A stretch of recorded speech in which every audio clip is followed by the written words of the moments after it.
Hello दोस्तों, कैसे हैं आप? आशा करता हूँ आप सब बहुत अच्छे होंगे। मैं सुरेश एक बार फिर से सुरेश एकेडमी में आपका स्वागत करता हूँ।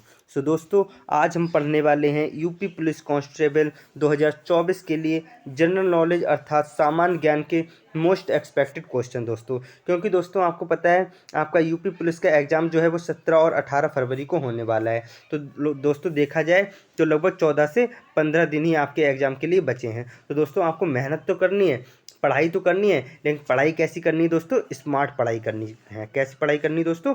स्मार्ट स्टडी, स्मार्ट आपको करना है दोस्तों। केवल मेहनत से काम नहीं चलेगा, स्मार्ट मेहनत करनी होगी तभी काम चलने वाला दोस्तों। तो इसीलिए मैं आपको कुछ मोस्ट एक्सपेक्टेड क्वेश्चन लेकर आया हूँ जो कि आपके एग्जाम में आ सकते हैं। ये नहीं तो इसका जो एक्सप्लेनेशन मैंने दिया है वो आ सकता है दोस्तों। तो दोस्तों शुरू करते हैं आज की क्लास। ये रहा आपका पहला क्वेश्चन दोस्तों।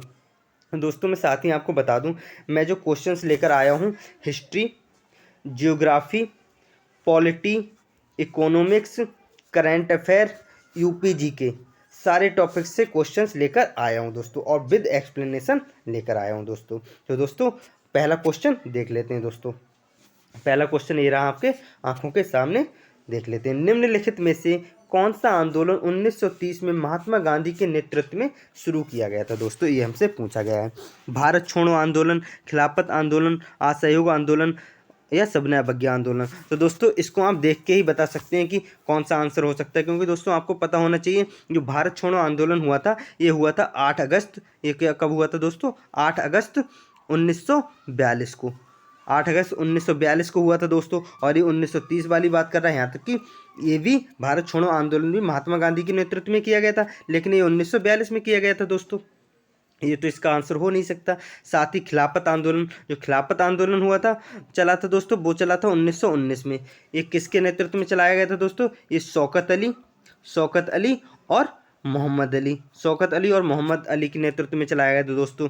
और असहयोग आंदोलन जो था दोस्तों वो 1920 में आया था, महात्मा गांधी के नेतृत्व में ही आया था दोस्तों। लेकिन जो सबने अवज्ञा आंदोलन था दोस्तों यही 1930 में हुआ था। ये कब हुआ था दोस्तों? फिलहाल तो इसका आंसर जो होगा वो हो जाएगा ऑप्शन नंबर डी।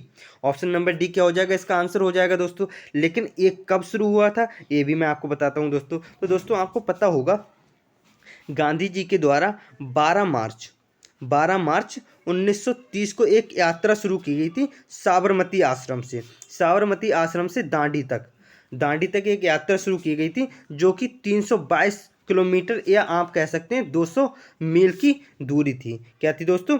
322 किलोमीटर या 200 मील की ये दूरी थी दोस्तों। तो इसको जो तय की थी महात्मा गांधी के नेतृत्व में तय की गई थी। और साथ ही दोस्तों मैं आपको बता दूं महात्मा गांधी और 79 समर्थकों के साथ ये तय की गई थी। मतलब आप कह सकते हैं 80 लोगों के साथ ये यात्रा शुरू की गई थी और दांडी तक ये यात्रा चली गई थी दोस्तों। और जब आपको पता है ये जो दांडी पहुंचे थे ये पहुंचे थे 6 अप्रैल को पहुंचे थे। 6 अप्रैल 1930 को ये दांडी पहुंचे थे। और ये दांडी पहुंच के इन्होंने क्या किया था दोस्तों? नमक कानून को तोड़ दिया था। इन्होंने नमक कानून को तोड़ दिया था और वहीं से सबने अवज्ञा आंदोलन की शुरुआत हो गई थी दोस्तों। क्या हुआ था? सबने अवज्ञा आंदोलन की शुरुआत होगी वहीं से दोस्तों। तो इसका जो राइट आंसर हो जाएगा वो हो जाएगा ऑप्शन नंबर डी, सबने अवज्ञा आंदोलन will be the right answer दोस्तों। और दोस्तों इसके साथ ही मैं आपको बता दूं इसका जो एक्सप्लेनेशन है वो कुछ इस टाइप से ये रहा आपके सामने दोस्तों। दोस्तों अगर आपको कोई वर्ड अच्छे से समझ नहीं आया जो कि मैं बोल रहा हूँ तो आप इस एक्सप्लेनेशन को देख के समझ सकते हैं दोस्तों, क्योंकि ये एक्सप्लेनेशन दोस्तों आपके लिए काफ़ी इंपॉर्टेंट होने वाला है दोस्तों। क्योंकि अगर आपका ये क्वेश्चन ना सही तो इस एक्सप्लेनेशन से कोई ना कोई क्वेश्चन आपके एग्जाम में आ सकता है दोस्तों। तो एक्सप्लेनेशन बहुत ही ज़्यादा इंपॉर्टेंट हो जाता है दोस्तों।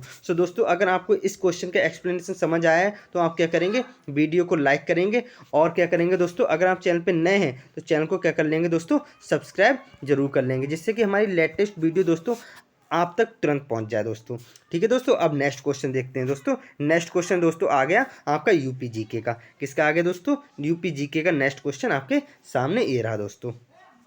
उत्तर प्रदेश में संपूर्णानंद संस्कृत विश्वविद्यालय कहाँ स्थित है? ये हमसे पूछा गया है दोस्तों। तो इसमें ऑप्शन दिए गए हैं कानपुर, लखनऊ, वाराणसी, झांसी दोस्तों। दोस्तों आपको पता है जो कानपुर है आपका वो चमड़ा उद्योग के लिए काफ़ी प्रसिद्ध है और लखनऊ नवाबों का शहर कहा जाता है दोस्तों। और दोस्तों मैं आपको बता दूं संपूर्णानंद संस्कृत विश्वविद्यालय है दोस्तों वो है वाराणसी में। कहाँ है दोस्तों? वाराणसी में है दोस्तों। इसके साथ ही दोस्तों मैं आपको बता दूं, ये जो संपूर्णानंद संस्कृत विश्वविद्यालय जो है ये यूपी का दोस्तों, यूपी का पहला संस्कृत विश्वविद्यालय है।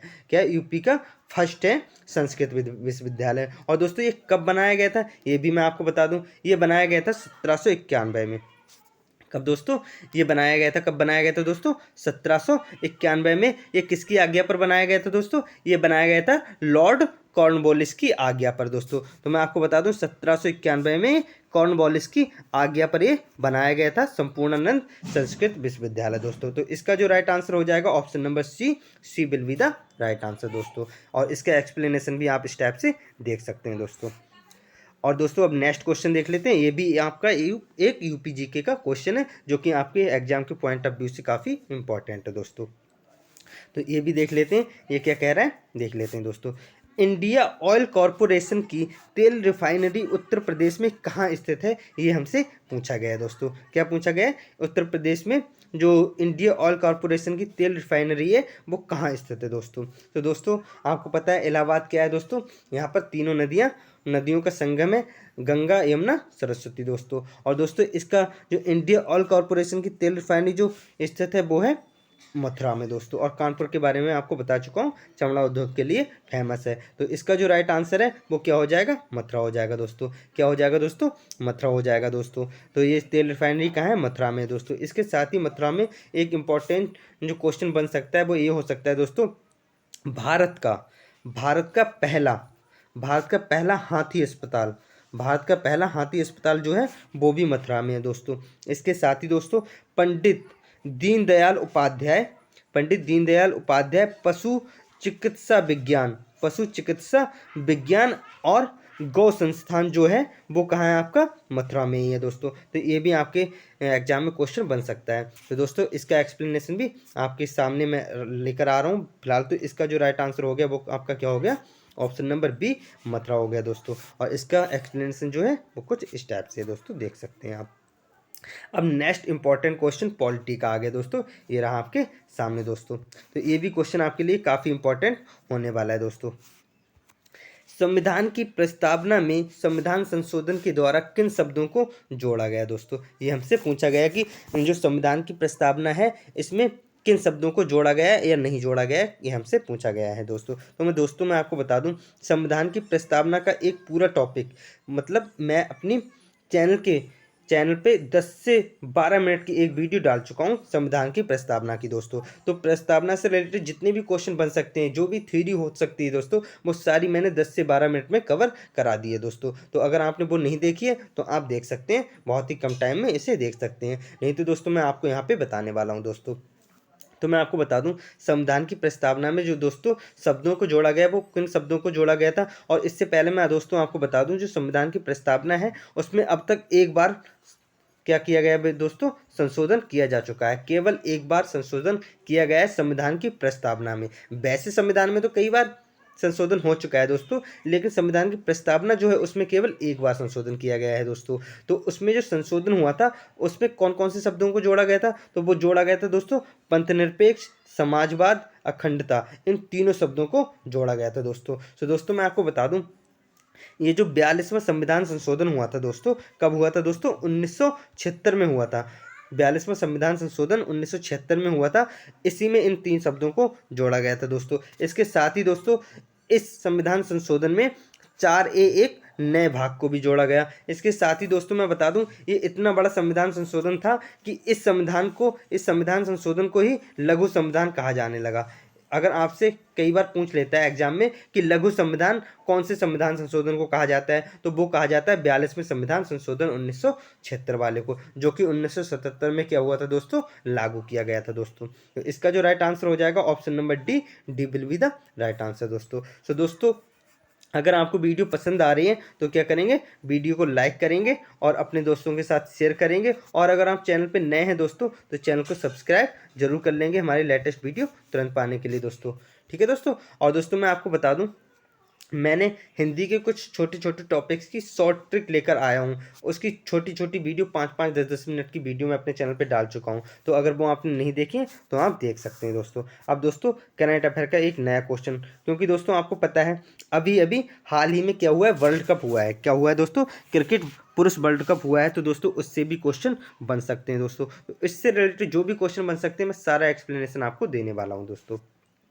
तो अब क्वेश्चन पढ़ लेते हैं। हाल ही में आईसीसी ने पुरुष क्रिकेट विश्व कप 2023 के लिए किसे वैश्विक राजदूत नामित किया है? किसे भाई वैश्विक राजदूत नामित किया है, ये हमसे पूछा गया है। विवियन रिचर्ड्स, सचिन तेंदुलकर, मुथैया मुरलीधर या मिताली राज दोस्तों। तो इसका जो राइट आंसर जो होगा वो हो जाएगा सचिन तेंदुलकर को नामित किया गया था दोस्तों। एक्चुअली इसमें किया है नहीं होगा, किया गया था होगा। तो सचिन तेंदुलकर को नामित किया गया था दोस्तों। अब क्योंकि दोस्तों वर्ल्ड कप की बात हो रही है तो हमें वर्ल्ड कप के बारे में पता होना चाहिए कि किसने भी 2023 का वर्ल्ड कप किसने जीता था और भाई कौन कितनी बार जीत चुका है। सो दोस्तों इसका जो फाइनल हुआ था वो इंडिया और ऑस्ट्रेलिया के बीच हुआ था और दोस्तों इसमें जो बाजी मारी थी वो ऑस्ट्रेलिया ने मार ली। तो 2023 का जो वर्ल्ड कप जीता वो कौन जीता है दोस्तों? ऑस्ट्रेलिया जीत चुकी है दोस्तों। और ऑस्ट्रेलिया अब तक दोस्तों 6 बार वर्ल्ड कप जीत चुकी है। कितनी बार? 6 बार अब तक वर्ल्ड कप जीत चुकी है। कब कब जीती है दोस्तों? 1987 में जीती है, 1999 में जीती है, फिर 2003 में जीती है दोस्तों, फिर 2007 में, फिर 2015 में दोस्तों, फिर उसके बाद 2023 में इस बार जीत ली गई है। टोटल 6 बार अब तक ऑस्ट्रेलिया सबसे ज़्यादा बार वर्ल्ड कप जीत चुकी है, 6 बार दोस्तों। और कौन कौन सी ईयर में जीती है वो भी मैंने आपको बता दिया है। और साथ ही जो हमारी इंडिया है वो अब तक 2 बार वर्ल्ड कप जीत चुका है। कब कब जीत चुका है दोस्तों? 1983 में और 2011 में दोस्तों महेंद्र सिंह धोनी की कप्तानी में जीत चुका है दोस्तों। तो दोस्तों इसका जो राइट आंसर हो जाएगा वो क्या हो जाएगा? ऑप्शन नंबर बी हो जाएगा। क्या हो जाएगा दोस्तों? ऑप्शन नंबर बी हो जाएगा दोस्तों।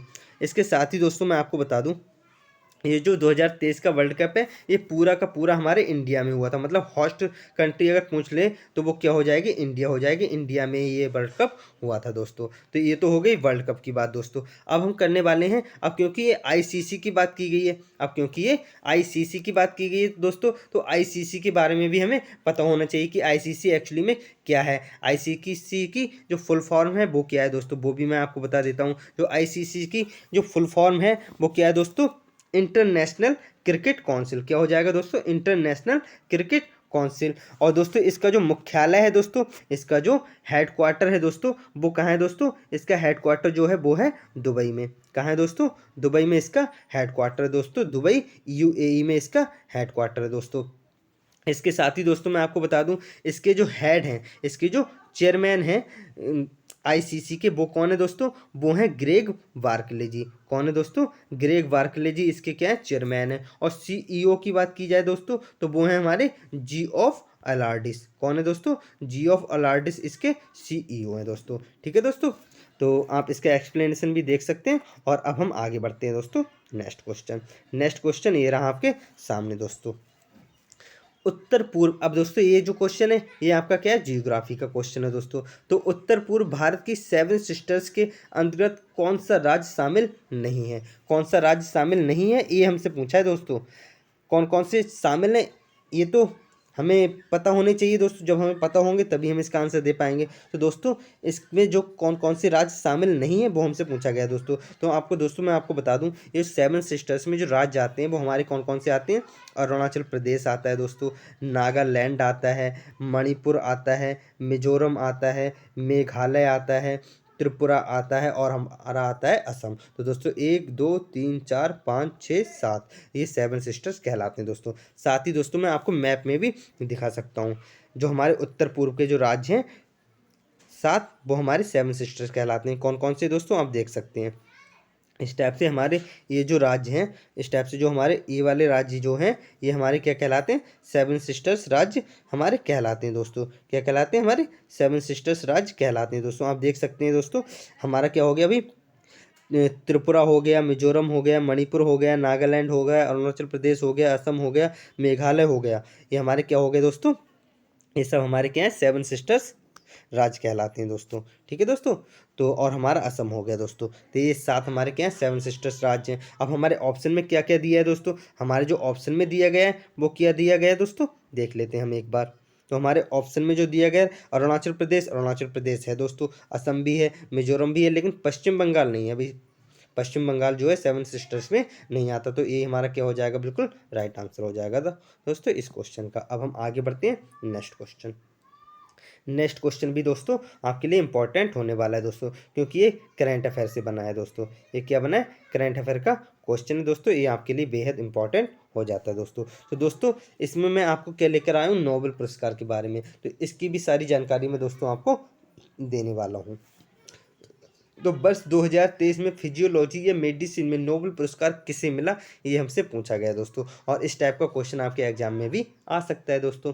तो इसका जो राइट आंसर होगा वो होगा कैटलिन कैरिको और ड्रू बिस्मैन। ऑप्शन नंबर सी क्या हो जाएगा, ए और बी दोनों को ये मिला था दोस्तों। लेकिन ये सारे मतलब 6 सब्जेक्ट में हमारा नोबेल पुरस्कार दिया जाता है दोस्तों। तो इनको हम कैसे याद करें, ऐसे कैसे याद कर पाएंगे दोस्तों, तो इसके लिए मैं कुछ ट्रिक लेकर आया हूँ दोस्तों, उस ट्रिक से आप इनको याद कर सकते हैं दोस्तों। तो जैसे दोस्तों आपका मेडिसिन अर्थात फिजियोलॉजी में जो नोबेल पुरस्कार मिला है, ये आप कैसे याद करेंगे, ये मैं आपको बता रहा हूँ, अभी याद करा दूंगा 1 मिनट में दोस्तों। कैसे दोस्तों, तो दोस्तों आपको पता है अगर कोई व्यक्ति क्या कर लेता है भाई, विष पी लेता है, जहर खा लेता है, जहर को क्या कहते हैं भाई, विष कहते हैं। तो अगर कोई व्यक्ति क्या करता है, विष पी लेता है, क्या पी लेता है दोस्तों, विष पी लेता है, तो उसे हम क्या करते हैं भाई, केटली में रख के हम क्या देते हैं भाई, मेडिसिन देते हैं नहीं देते हैं भाई। और कोई व्यक्ति क्या पी लेता है भाई, विष पी लेता है, तो हम उसे केटली में रख के क्या देते हैं दोस्तों, मेडिसिन देते हैं। क्या देखते हैं दोस्तों, दवाइयाँ देखते हैं दोस्तों। तो मेडिसिन से मेडिसिन हो गया दोस्तों, मेडिसिन में नोबेल पुरस्कार। तो विष से क्या हो गया दोस्तों, ड्रू बिस्मैन, क्या हो गया दोस्तों, ड्रू बिस्मैन। और केटली से कैटलिन कैरिको दोस्तों। इस टाइप से आप इनको याद कर सकते हैं। मेडिसिन में जो नोबेल पुरस्कार मिला है वो कैटलिन कैरिको और ड्रू बिस्मैन, मतलब जब कोई व्यक्ति विष पी लेता है तो उसे हम केटली में रख के क्या देते हैं दोस्तों, मेडिसिन देते हैं। इस ट्रिक से आप याद कर सकते हैं दोस्तों। अब इसके साथ ही दोस्तों मैं आपको बता दूं, ये जो नोबेल पुरस्कार हैं ये कब से मिलने स्टार्ट हुए हैं और पहला नोबेल प्राइज कब मिला था, ये हम बात कर लेते हैं दोस्तों। तो पहला जो नोबेल प्राइज मिला था वो 1901 में बांटा गया था दोस्तों। ठीक है दोस्तों, अब हम 2023 में जो नोबेल प्राइज मिले थे उसके बारे में बात कर लेते हैं दोस्तों।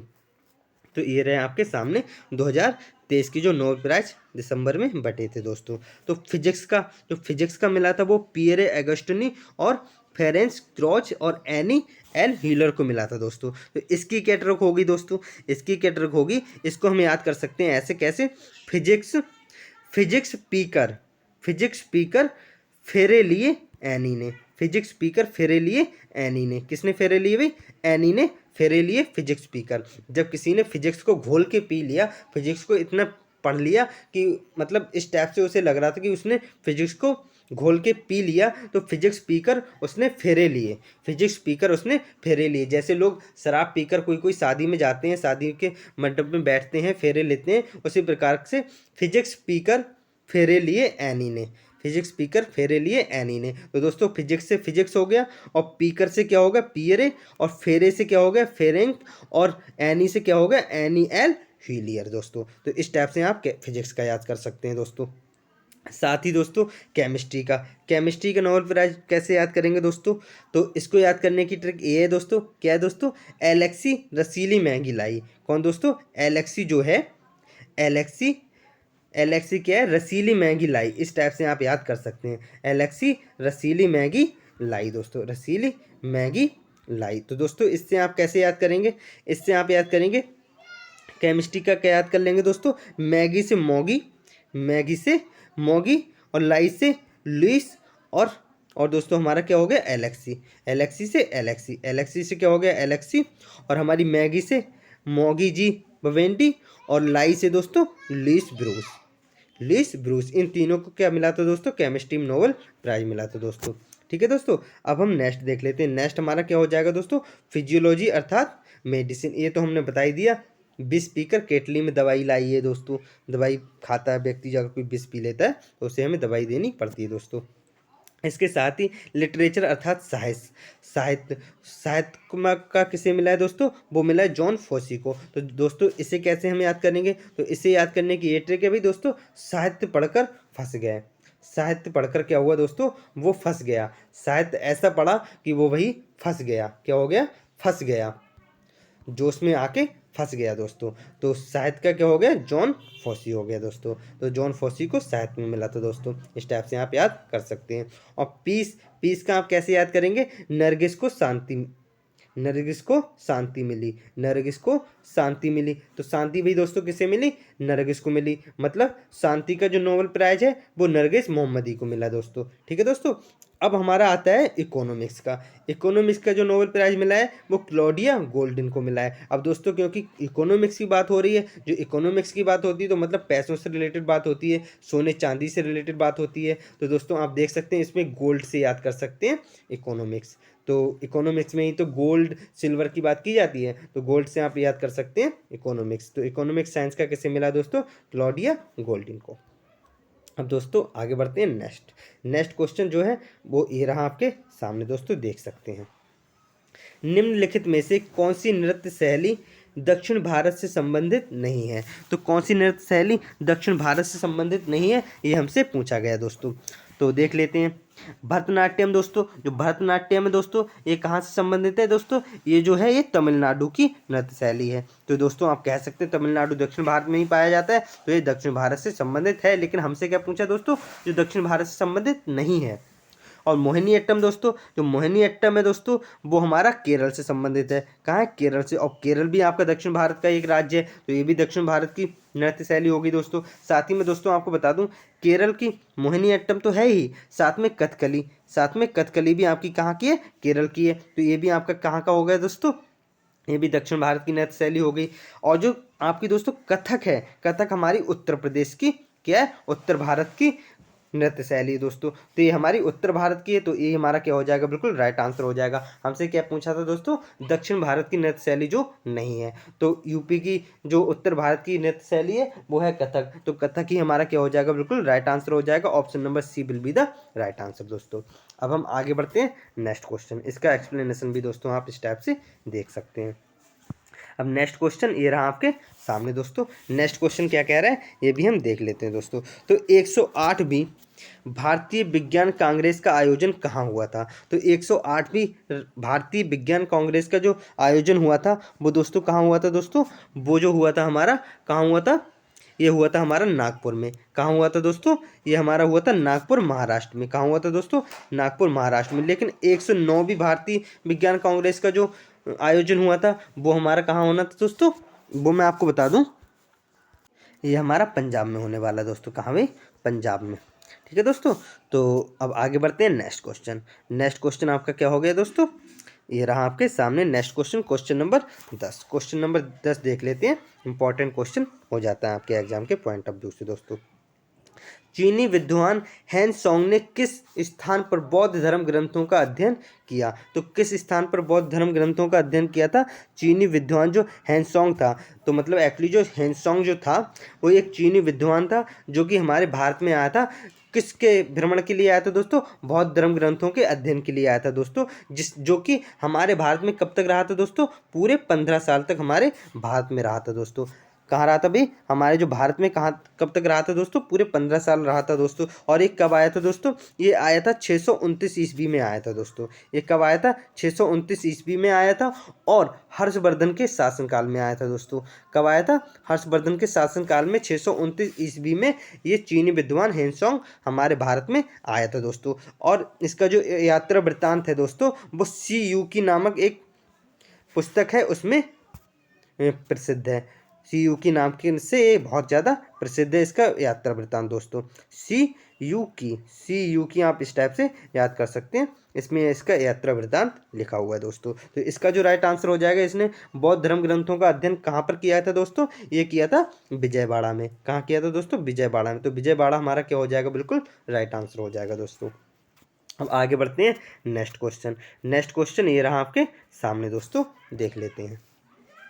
निम्नलिखित में से कौन सा तत्व बेकिंग पाउडर के रासायनिक संगठन में नहीं होता है। तो जो हमारा बेकिंग पाउडर होता है इसका रासायनिक संगठन में कौन सा तत्व नहीं होता है, ये हमसे पूछा गया दोस्तों। तो इसके लिए हमें क्या पता होना चाहिए भाई दोस्तों, बेकिंग पाउडर का जो रासायनिक फार्मूला है वो हमें पता होना चाहिए। अब दोस्तों आपको पता होगा बेकिंग पाउडर का जो रासायनिक फार्मूला है वो होता है, क्या होता है दोस्तों, NaHCO3 CO3 सोडियम हाइड्रोक्लोराइड दोस्तों, कार्बोनेट दोस्तों, सोडियम हाइड्रोकार्बोनेट इसका फॉर्मूला होगा दोस्तों। तो दोस्तों आप देख सकते हैं कार्बन कार्बन इसमें कार्बन इसमें है दोस्तों, इसमें क्या है दोस्तों, कार्बन इसमें पाया जाता है दोस्तों, ठीक है। और सोडियम, नाइट्रोजन दोस्तों नहीं है, एक्चुअली इसमें सोडियम भी है तो ये भी आंसर नहीं हो सकता, हाइड्रोजन भी है तो ये भी आंसर नहीं हो सकता, कार्बन भी है, ऑक्सीजन भी है, लेकिन देखा जाए तो नाइट्रोजन नहीं है दोस्तों। आप इस एन को समझ के, एन को देख के नाइट्रोजन ना समझें, एक्चुअली एन ए क्या होता है दोस्तों, एन ए पूरा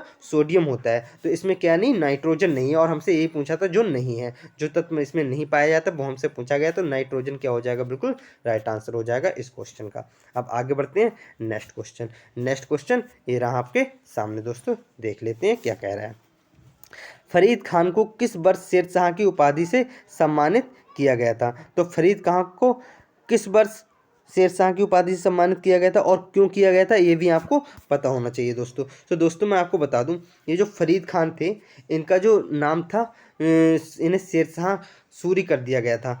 कब किया गया था? तो ये दोस्तों ये कहानी है चौसा के युद्ध की, ये कहानी है कब की भाई, चौसा का युद्ध की। तो चौसा का युद्ध जो हुआ था दोस्तों वो 26 जून 1539 में हुआ था दोस्तों। किसके बीच हुआ था? हुमायूं और किसके बीच हुआ था? ये हमारे फरीद खान के बीच हुआ था। किसके? फरीद खान के बीच हुआ था दोस्तों। तो इस युद्ध में हुआ क्या था, जो फरीद खान थे ये विजयी हो गए, ये क्या हो गए, ये जीत गए थे। जब ये जीत गए थे तो इस खुशी में इन्होंने एक उपाधि धारण कर ली थी। वो उपाधि क्या थी दोस्तों? वो थी शेरशाह।